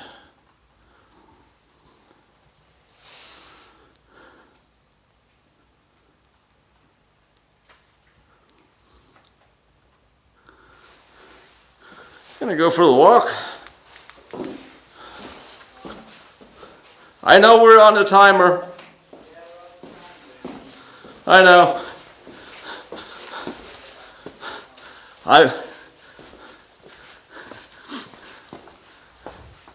And here's the Kazan. This is where the soldiers were.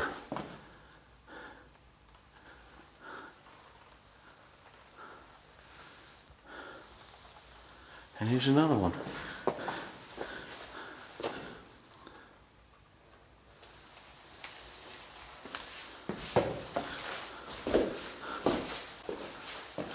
And here's a mini rail. And this just keeps going.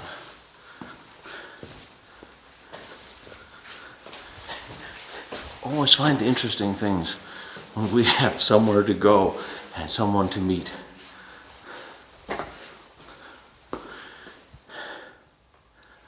And another Kazan.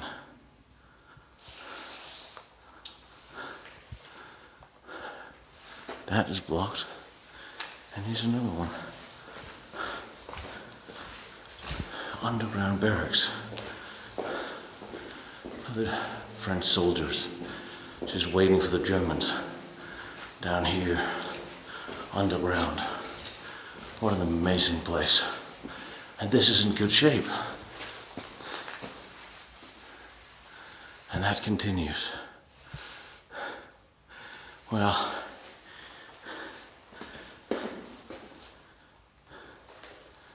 oh, I see. All right, so we're going back this way. That's what I thought I said. Oh, a shell hit that. And that's the exit. Another one of the Kazans. And you see the wood. Probably insulation. And this is on the other side of the collapse. Possibly. This is fascinating. Whole little underground city. There's the collapse. There's another Kazan in there. And here's the out. Wow. There's still a tunnel going in that way. Behind me. Always leave one thing to be explored next time.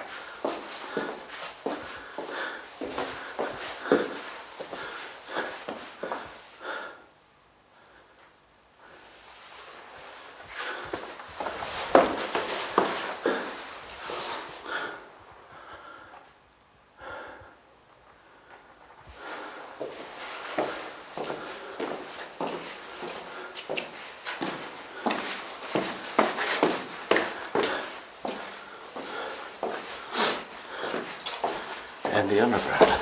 So there are parts of this tunnel that looks like they took hits in there. Oh yeah, there's major hits to the tunnel. There's a railroad line in there. There's a rail line. There's a mini rail. Brilliant, brilliant. So were they trying to rehabilitate this place after 1916? And then it still took some hits. Could be that. The Germans This were around masonry all is. this year. This masonry is. With the rebar sticking out. I mean, where do you find these white bricks? They're like fire bricks, aren't they? Yeah, I mean, are they indicative of any part of? No, I've never seen them anywhere else. And they're up there, and they've been smashed as well. It's really weird. I mean, yeah, I mean, shelling must have hit, and shelling hit some of the of some of the tunnels. Yeah. At least it shook some of them. Because some of them doesn't look like they've been destroyed from natural decay. It looks like something went in and blew up corners of the tunnel. I'm telling you, this is just an awesome place. This is where the 300 French soldiers, they just lived here and crawled up and fought the Germans as they came. And there's still so much of this left. And I'll tell you, it looks almost sort of safe.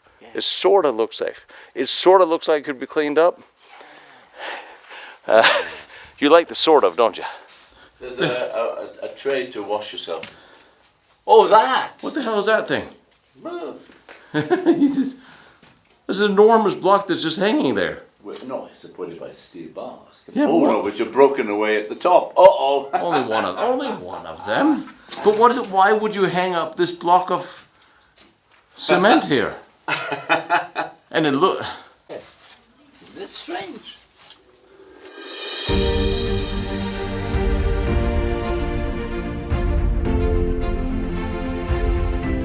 But it's not just above ground you still see so many reminders of the First World War, the shell holes, but ever since medieval times, tunneling has been a real thing, as have counter-tunneling, burrowing under the enemy's walls to lay heavy explosives and demolish them from beneath. Tunnels was done and conducted by everybody who fought here, and one of the very large tunnels was built here for the Germans in order to enable them to crisscross territory and bring troops to and from without being shelled by the Allies. We're going to go try to see if we can get into the Kaiser Tunnel. It was an underground tunnel system that was created between November 1915 and March 1916. The main tunnel was over 350 meters long, but including the side tunnels, it was almost 455 meters. There's 5 generators, which took care of electricity, air supply, and there are also several water pumps. The tunnels were built in order to shelter the movement of men and materials between the rear and the front line trenches, because these passages between the ridges were really a deadly place to be and constantly under fire by the enemy. The deepest part of this tunnel is about 40 meters, and parts of 3 main tunnel systems were laid here with a total of 800 meters. The Germans had installed telephone exchange as well as a first aid hospital with an operating theater. Now, these tunnels are not reinforced in the same way as we would see during tunnel constructions of World War II. They were not as significant, and therefore they are rather unstable.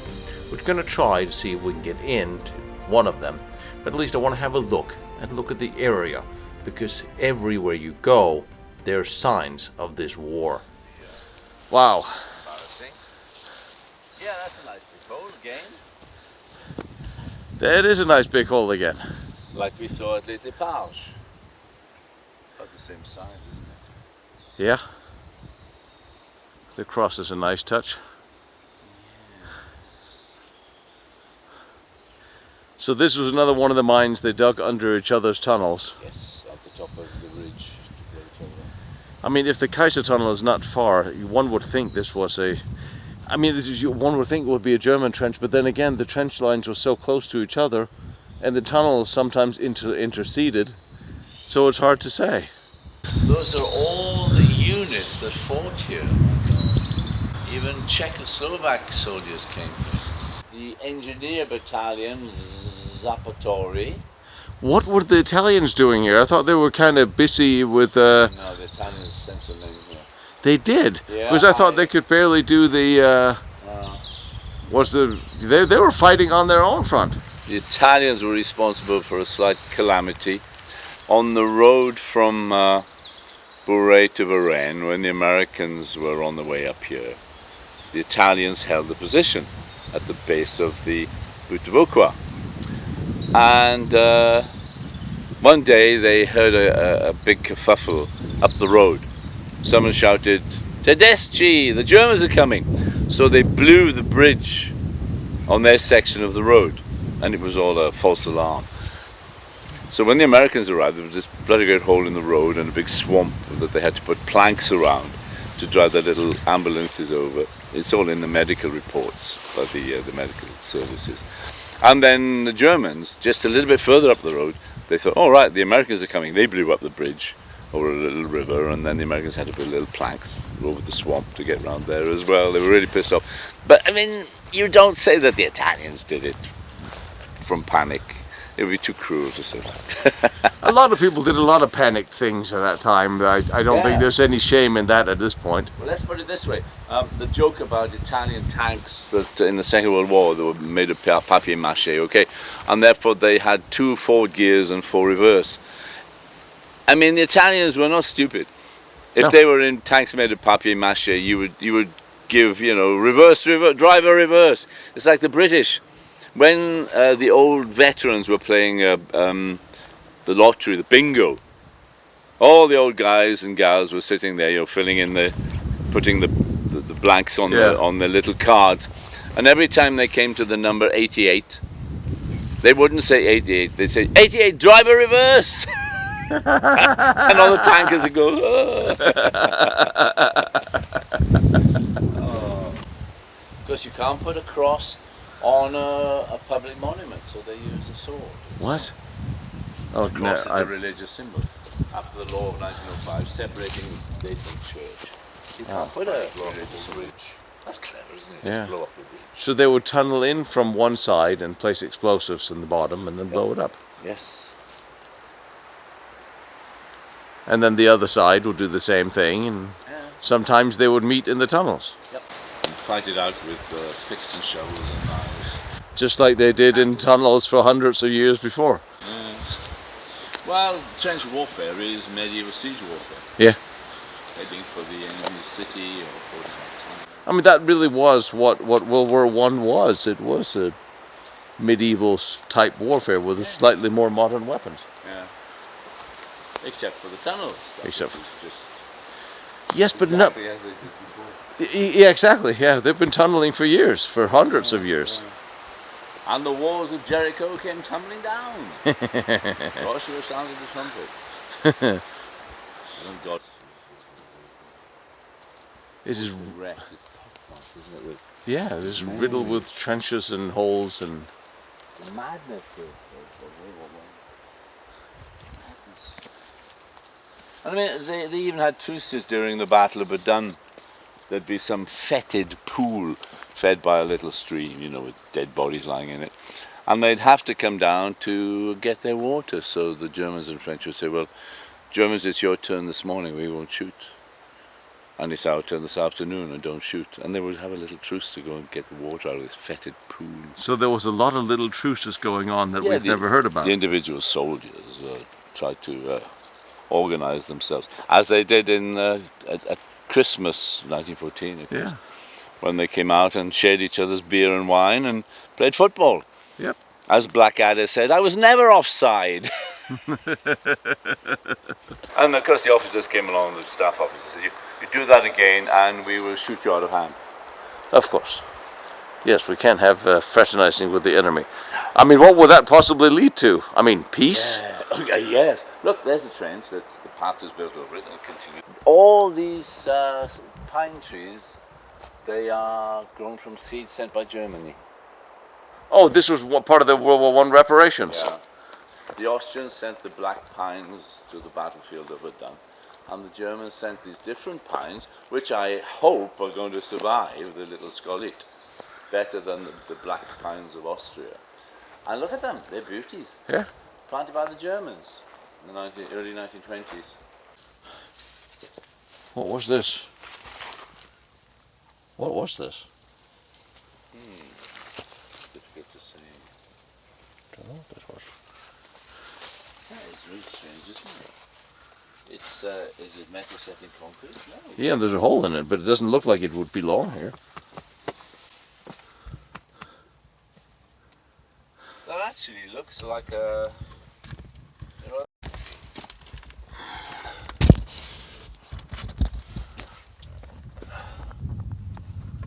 Yeah, it has. It's begun to collapse in there. As I couldn't even open the door because it's collapsed in front of the door. I don't know if the tunnel is, but Yeah, the girl at the office said the entrance was collapsing. yeah, yeah. There's a whole bunch of rubble in front of the doors. The tunnels could possibly, theoretically, still be. Well, you can get in now. Oh, the tunnel looks fine. It's just the rubble that they caved in right here from this hole. Oh, Yeah, the tunnel looks fine. you can get at it from the other end. Mind your face on this side, look. Yeah, I saw the spiky thing pointing at me. It is a soft piece of wood, but still. Isn't this a shame? Come on, this is not major engineering. No, this is, of course, this is just the wood, just new wood to hold up the bricks or the rocks.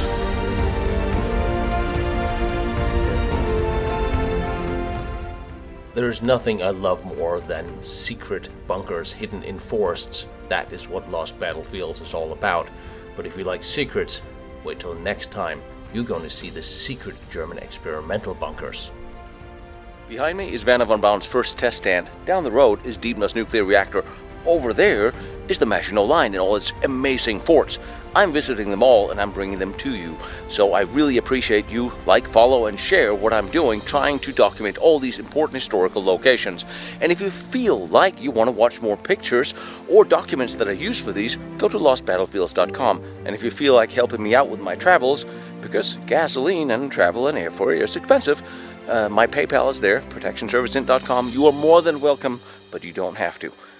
I appreciate all your support and all your help, and I love seeing these locations, and I love bringing them to you.